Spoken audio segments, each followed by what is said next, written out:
Hey guys, in this video, I will show you how to turn off liquid glass on iPhone. Alright, so let's begin with the video.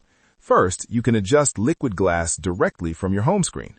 Press and hold on any app icon and tap Edit Home Screen, or simply press and hold on an empty area of your home screen where there aren't any apps. This will open the customization mode where you can edit how your app icons look. Once you're in customization mode, you'll see the icon style options. Liquid glass is usually set to clear, with choices like light, dark, or auto. If you don't like this look, just switch the style back to default to return to the classic app appearance. You can also tap the small sun icon to make the background lighter or darker depending on how much you want the apps to stand out. You can also choose dark mode, either set to always on or automatic, which switches to dark mode at night. If you want your iPhone to look even more like it did before iOS 26, go into Settings,